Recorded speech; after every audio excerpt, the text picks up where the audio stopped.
हिंदुस्तानी मुआशरे के दक्षिण की तरफ बसे शहरों में से एक हैदराबाद उर्दू अदब का मरकज़ कहलाया जाता है।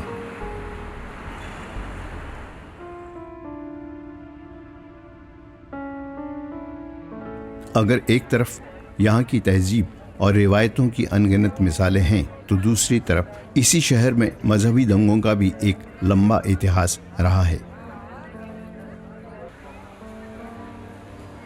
ऐसे ही एक फसादी माहौल ने सन 2002 में हैदराबाद के एक हिस्से में फिर से अपना फन उठाने की कोशिश की, और तारीख गवाह है कि ऐसे हालातों का जो सबसे पहला शिकार होता है वो है अलग अलग मजहबों को मानने वालों के आपसी रिश्ते।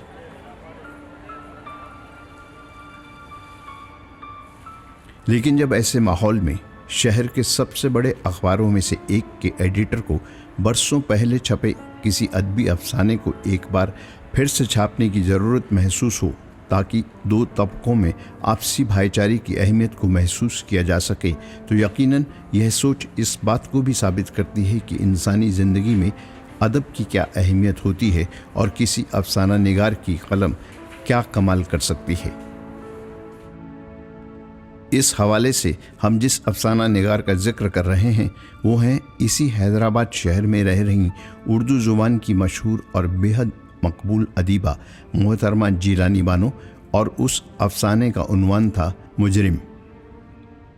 हैदराबाद में एक रिवायत यह है कि फ़साद करना काफ़ी आसान बन चुका था उस वक्त। उसकी एक वजह फ़सादात की एक ये थी कि नाखानदगी, तालीम की कमी, चाहे आप मुसलमानों में ले लीजिए, दीगर तबक़ात में ले लीजिए। लेकिन जैसे जैसे हैदराबाद में तरक्की होने लगी, लोग तालीम की तरफ ख़ास तौर से नौजवान तबका रुजू हुआ, तो फ़सादात का ख़ुद उसमें क्या है ख़ात्मा हुआ और जहालत दूर होने लगी। तो 2002 का ये जो इन्होंने जो लिखा है जिलानी बानो ने, जिलानी बानो की ऐसी कई तहरीरें हैं जो आप अगर आप पढ़ेंगे तो ऐसा महसूस होगा कि वो फ़साद हो या कोई वाक़या हो आपकी आंखों के सामने हो रहा है। शहर के सबसे बड़े अखबारों में से एक सियासत में वक्त ज़रूरत 20-25 बरस पुरानी कहानी जब एक बार फिर शाया हुई, तो उस अफसाने की अदबी अहमियत या तासीर इतनी थी कि अगले चंद ही दिनों में सूबे की अपनी ज़ुबान तेलुगु में छपने वाले अखबार वार्ता ने भी उसी अफसाने का तेलुगु तर्जुमा छापने की ज़रूरत को समझा और छापा, जिसका तर्जुमा किया था महक हैदराबादी ने। 1947 में जब आज़ादी हमारे हिंदुस्तान को मिल गया, उसके बावजूद भी एक साल तक हैदराबाद स्टेट गुलामी में बरकरार था। उस ज़माने में शायद मेरे ख्याल में जिलानी बानो मैडम की उम्र 8 साल 9 साल रहती थी। उस वक्त वो अपने कड़ी नज़रों से देखिए क्या आसपास क्या हो रहा है हैदराबाद में, किसानों के साथ क्या हो रहे हैं, मज़दूरों के साथ क्या हो रहे हैं, और ख़वातीन महिलाओं के साथ क्या हो रहे हैं, उस सारे मंजर देखकर अपना ये तख्लीक का काम शुरू किए। उत्तर प्रदेश के एक छोटे से कस्बे बदायूं के रहने वाले अलामा हैरत बदायूनी के 4 बेटों और 3 बेटियों में से एक जिलानी बानो ने एक ऐसे अदबी माहौल में आंखें खोली थी जहां सुबह की शुरुआत अगर शेर व शायरी की आबो हवा से होती थी तो शायद शाम का काफिया अदबी महफिलों का मोहताज था। अलामा हैरत बदायूनी बजाते खुद उर्दू, पर्शियन और फारसी के एक मकबूल और आला दर्जे के शायर थे, लेकिन हालात ऐसे थे कि एक नौकरी के सिलसिले में उन्हें हैदराबाद में बसना पड़ा था। जिलानी के चारों भाई स्कूल में पढ़ते थे। बड़ी बहन गौसिया क्योंकि उम्र में जिलानी से काफ़ी बड़ी थी, इसलिए जिलानी बानो को अपनी छोटी बहन मेहर के साथ घर की 4 दीवारी में ही पढ़ना पड़ता था। हम लोग जब छोटे थे वो मुशायरे वाले सब यहाँ बैठे, हम मेहर यहाँ के बैठ के सुनते थे उनकी बातें, और जब वो चले जाते थे तो उनकी नकल करते थे। कोई हैरानी की बात नहीं कि मैट्रिक तक घर की 4 दीवारी में रहकर पढ़ाई करने वाली जिलानी बानो ने उस दौर के उर्दू और फारसी के सभी बड़े अदीबों और शायरों को अक्सर अपने घर आते जाते देखा था। फिर पहली बार हमने क्या किया, एक अफसाना लिख के बाबा के पास सब रिसाले आते थे ना, एक अदबी रिसाले को भिजा दिया था, तो उसमें वो छप गया। तो हमारे सारे घर आने का तुमने क्या लिखा, तुम इतनी सी हो तो बड़े सालों में लिखती हो, नहीं लिखना चाहिए, अब आइंदा से कभी मैं नहीं देखूँ। अलामा हैरत बदायूनी बेशक ये चाहते थे कि न सिर्फ उनके लड़कों बल्कि लड़कियों को भी अच्छी तालीम हासिल हो, तो दूसरी तरफ उनकी शरीक हयात बेगम शकीला खातून की हर कोशिश यही थी कि उनकी बेटियां उस जमाने के रस्मों के मुताबिक कपड़े सिलने, तकिए और गिलाफों पर रेशमी जड़ी बूटियों की डिज़ाइन बनाने और ख़ास तौर पर किरोशिए के काम में ज़रूर महारत हासिल करें।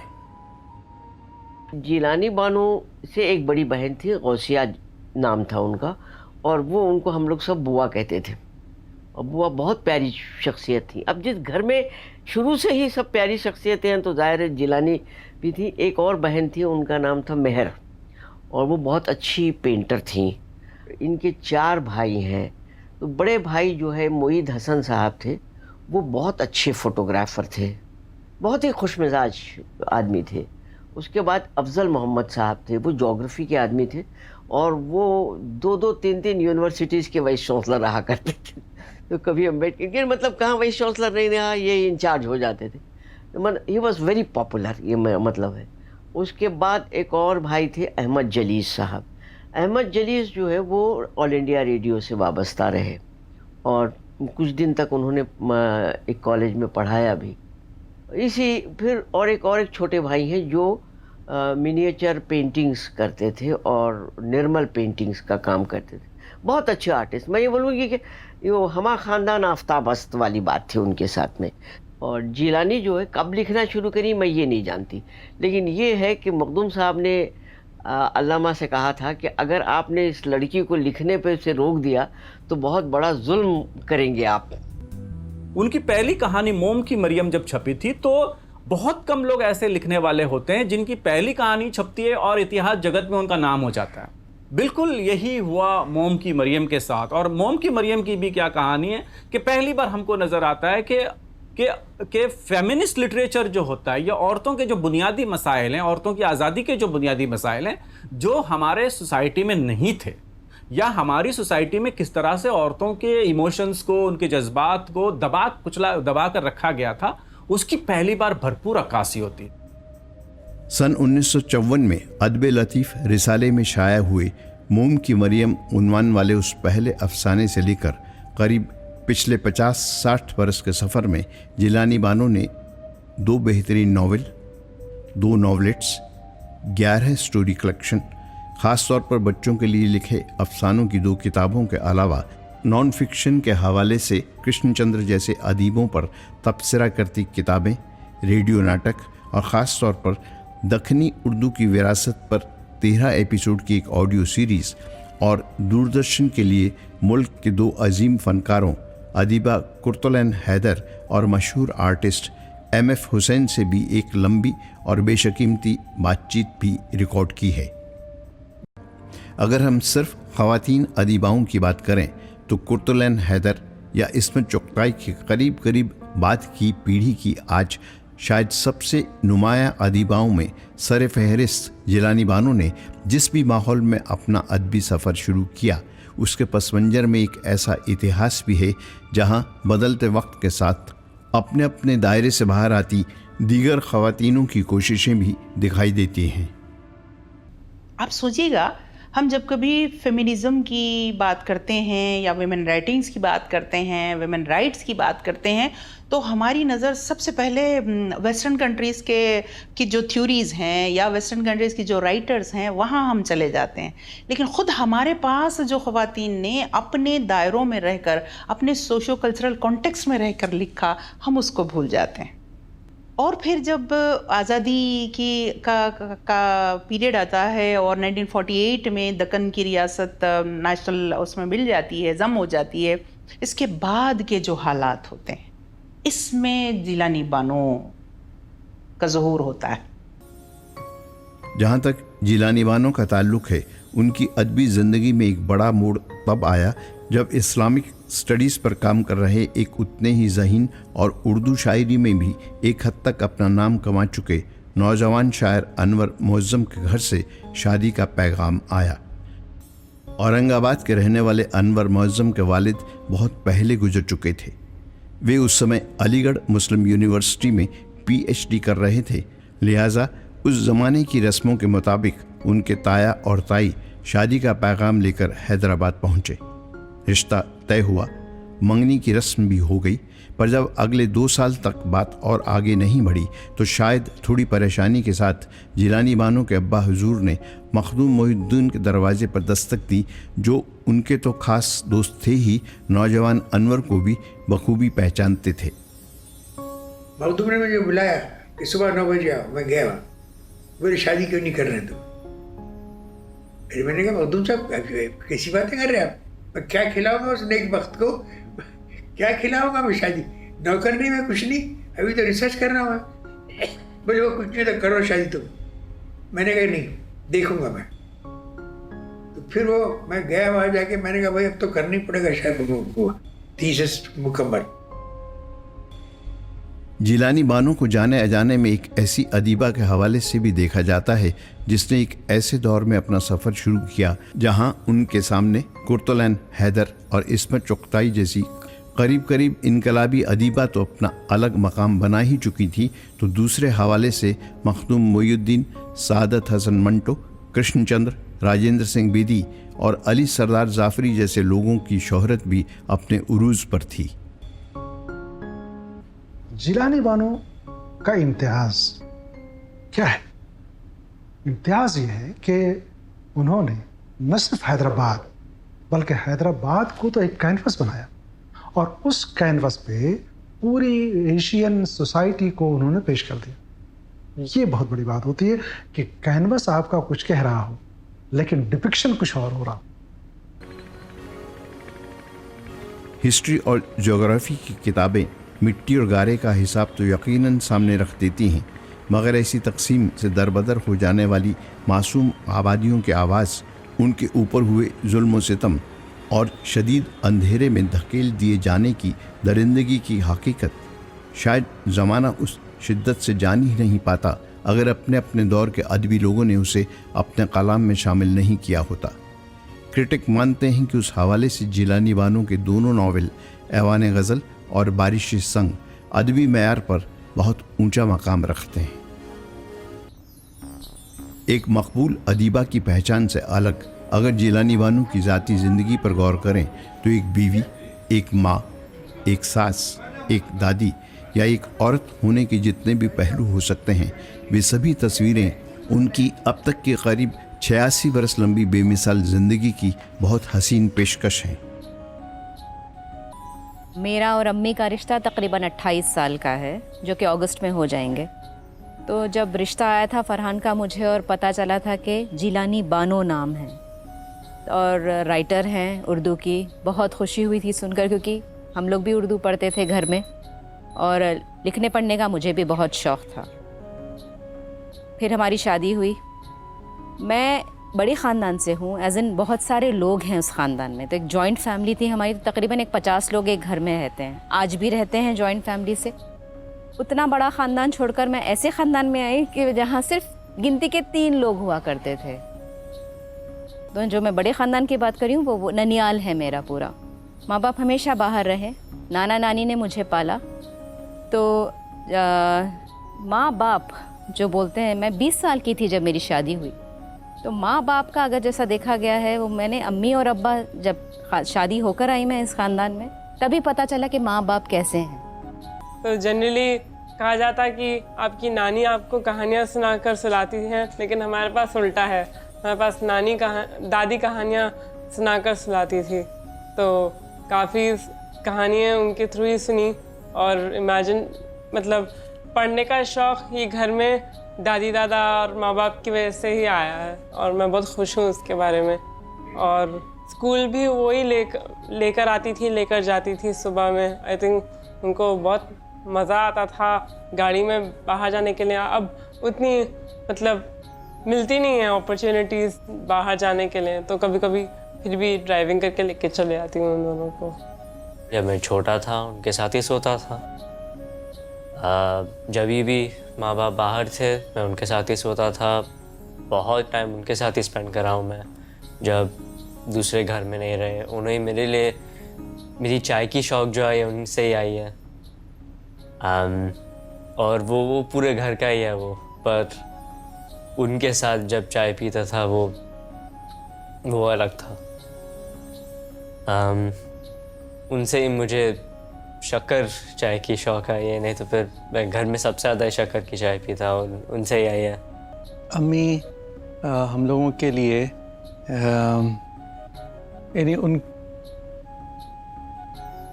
वो जो लिखती हैं या जो वो राइटर हैं, उनकी आइडेंटिटी का वो पार्ट बाकी ज़िंदगी से अलग नहीं है। जैसे कि उनके ये नहीं है कि इस वक्त मुझे डिस्टर्ब मत करो, मुझे लिखना है, या ये कि मैं राइटर हूँ, मैं ये काम नहीं करूँगी या वो करूँगी। तो हम यानी घर वालों को ये समझ में नहीं आता है कि she is writing and for example that she has to not be disturbed. तो उन्होंने स्पेसिफिक टाइम्स अपनी पूरी घरेलू ज़िंदगी में से वो कार्व आउट कर रखे थे। जैसे दोपहर का उनका असल में टाइम इस वक्त का टाइम, तो दोपहर के खाने के बाद वो जो लिखने के लिए उस वक्त बैठती थी और वहाँ से लेके 4-5 बजे तक वो उनका लिखने का टाइम होता था। बीच में उठती थी, चाय बनाती थी, तो इंटरप्शन से उनको कोई फ़र्क नहीं पड़ता था। यानी उनके लिए लिखना ज़िंदगी का एक जैसे सांस लेने जैसी चीज़ है, नहीं उसके लिए उनको कोई एफ़र्ट लगाने की ज़रूरत नहीं पड़ी।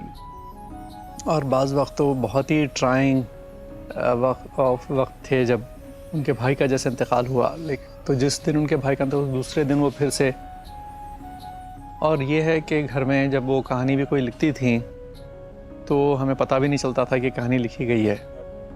यानी अब्बा को भी पता नहीं चलता था, वो जब पब्लिश होती थी जब पढ़ते थे। अब हमेशा मुझे सिवाय अब ये फरहान अपना काम करते रहते हैं, उमरा अपना काम करती रहती, हमें और कोई काम ही नहीं है लिखने के सिवा। अंदर बहुत लिखती है, वो अपना काम करते रहते। सच्ची बात ये है कि जब शादी होने वाली थी तो हमारे एक दोस्त सुलेमान अरीफ थे शायर, उन्होंने कहा अकबर ये जो तुम इनसे शादी कर रहे हो तो जो होगा सब जीलानी बानों के शौहर हो जाओगे तुम, और कुछ नहीं होगा, हर एक ही बोलेगा। तो मैंने सोचा, मैंने कहा नहीं, मैं शायरी छोड़ दूंगा, मैं कोई दूसरे मैदान में जाऊंगा कि मेरी पहचान अलग बनी। और वही मैंने किया कि शायरी छोड़कर फिर रिसर्च की तरफ आ गया। जिलानी बानो के दोनों नावल ऐवान गज़ल और बारिश संग और बहुत सारे अफसानों का न सिर्फ हिंदुस्तान की कई ज़ुबानों में तर्जुमा हो चुका है, बल्कि रूसी और कई यूरोपियन भाषाओं में भी उनका कलाम छापा जा चुका है। रशिया, पाकिस्तान, अमेरिका और कई दूसरे मुल्कों का सफ़र कर चुकी जिलानी बानो को सोवियत लैंड नेहरू अवार्ड और लगभग मुल्क के सभी सूबों की उर्दू अकादमी ने अपने अपने सभी बड़े इनामात दिए हैं। मौलाना आज़ाद नेशनल उर्दू यूनिवर्सिटी ने सन 2009 में उन्हें डीलिट के ओहदे से सम्मानित किया था, और जब सन 2001 में उन्हें मुल्क के चौथे सबसे बड़े समाजी अवार्ड पद्मश्री के लिए नॉमिनेट किया गया था, तो वो न सिर्फ उर्दू अदब में ख़वातीनों के कंट्रीब्यूशन का इस्तकबाल था, बल्कि जिलानी बानो के पूरे ख़ानदान के लिए भी बहुत बड़ी बात थी।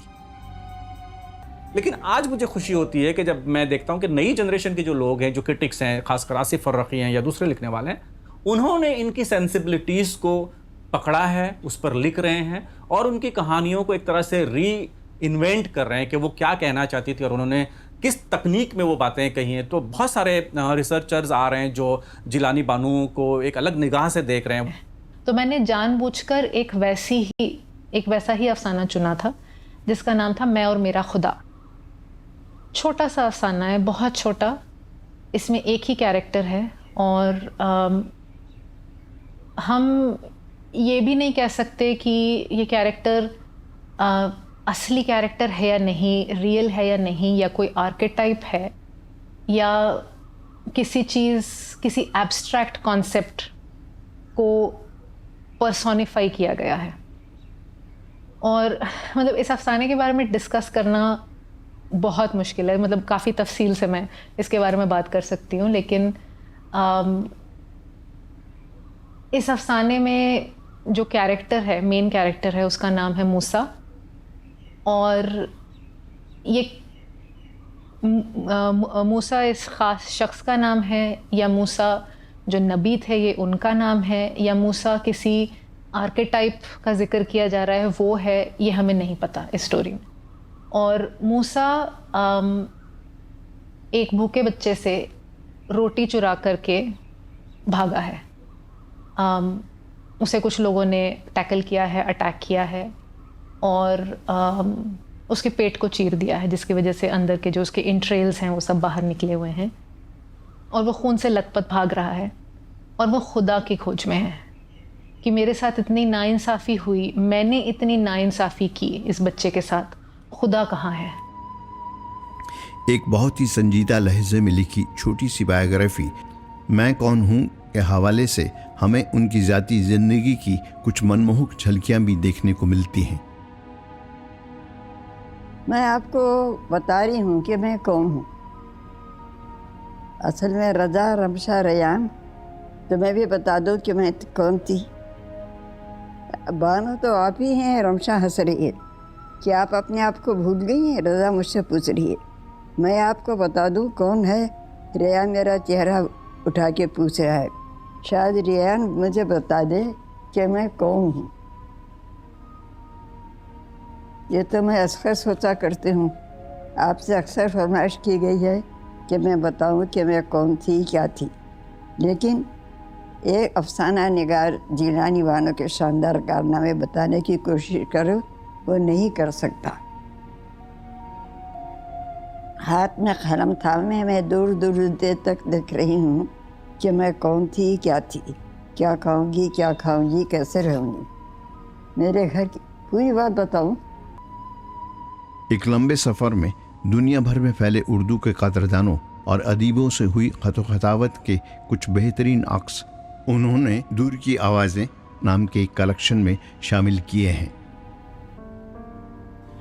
इतने लंबे सफ़र में जिलानी बानो को अपने तय समाजी, अदबी और रोज़मर्रा की ज़िंदगी में किन किन दुश्वारियों या दिमागी और जज्बाती आंधियों का सामना किया होगा, इसका अंदाज़ा लगाना आसान नहीं है।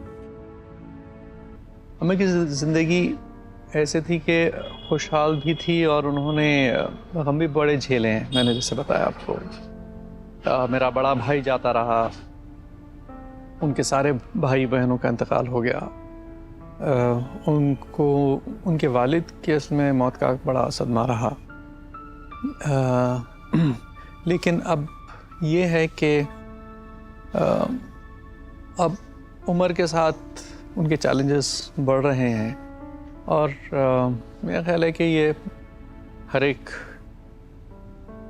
का फ्यूचर है कि will all grow old and मेरा ख्याल है सबसे बड़ी बात ये है कि उनको आराम से और खुश रहें, और वो हैं, मेरा ख्याल है, मैं समझता हूँ कि हैं। उर्दू अदब में ख़वातीन अफसाना निगार या नॉवलिस्ट अदीबाओं की कमी या ज़रूरत पर काफ़ी कुछ कहा और लिखा जा चुका है।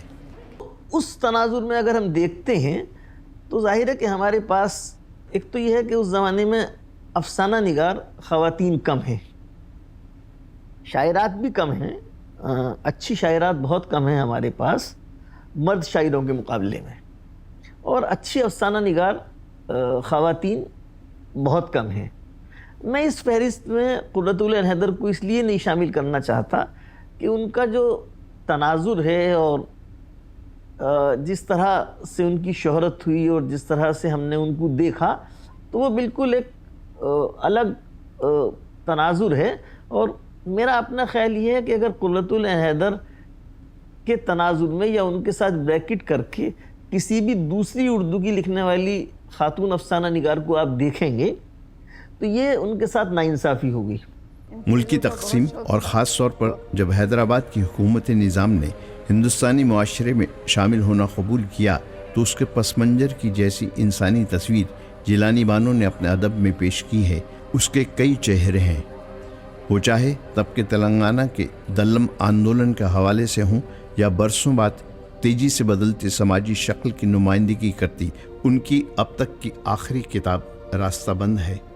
जिलानी बानो का पूरा अदब इस आधी सदी लंबे सफ़र की जिंदा तस्वीर है, और उस्ताद लोग यह मानते हैं कि इस हवाले से उर्दू में ख़ास तौर पर ख़वातीन अदीबाओं में जो मकाम उन्होंने हासिल किया है वैसी कोई दूसरी मिसाल कहीं आसपास दिखाई नहीं देती। जाहिर शराब पीने दे, मस्जिद में बैठकर, या वो जगह बता दे जहाँ पर खुदा न हो। मैं कदे मगर वो शराब भी, हम भी खुदा रखते थे जबकि खुदा न तो। अदब को उन पर फख्र है।